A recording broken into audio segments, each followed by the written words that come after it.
Daily Bible reading, Genesis chapter 47, verses 14 through 31. Joseph gathered in all the money that was to be found in the land of Egypt and in the land of Canaan, as payment for the rations that were being procured. And Joseph brought the money into Pharaoh's palace. And when the money gave out in the land of Egypt and in the land of Canaan, all the Egyptians came to Joseph and said, "Give us bread, lest we die before your very eyes, for the money is gone." And Joseph said, "Bring your livestock, and I will sell to you against your livestock if the money is gone." So they brought their livestock to Joseph, and Joseph gave them bread in exchange for the horses, for the stocks of sheep and cattle, and the donkeys. Thus he provided them with bread that year in exchange for all their livestock. And when that year was ended, they came to him the next year and said to him, "We cannot hide from my lord that, with all the money and animal stocks consigned to my lord, nothing is left at my lord's disposal save our persons and our farmland. Let us not perish before your eyes, both we and our land. Take us and our land in exchange for bread, and we with our land will be serfs to Pharaoh. Provide the seed that we may live and not die, and that the land may not become a waste."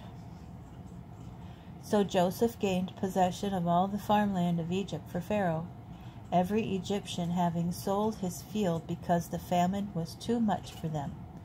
Thus the land passed over to Pharaoh, and he removed the population town by town, from one end of Egypt's border to the other. Only the land of the priests he did not take over, for the priests had an allotment from Pharaoh, and they lived off the allotment which Pharaoh had made to them. Therefore they did not sell their land.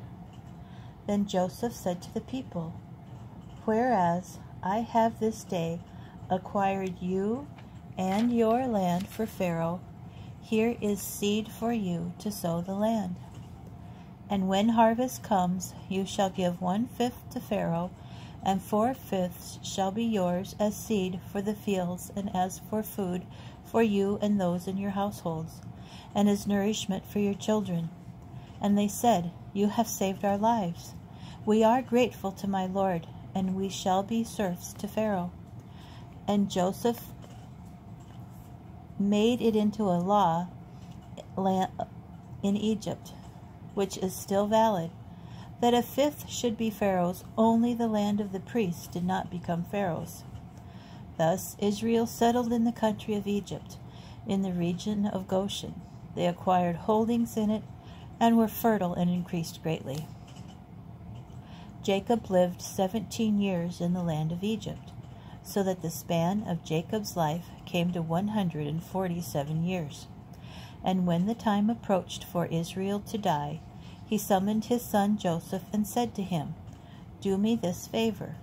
Place your hand under my thigh as a pledge of your steadfast loyalty. Please do not bury me in Egypt. When I lie down with my fathers, take me up from Egypt and bury me in their burial place." He replied, "I will do as you have spoken." And he said, "Swear to me." And he swore to him. Then Israel bowed at the head of the bed.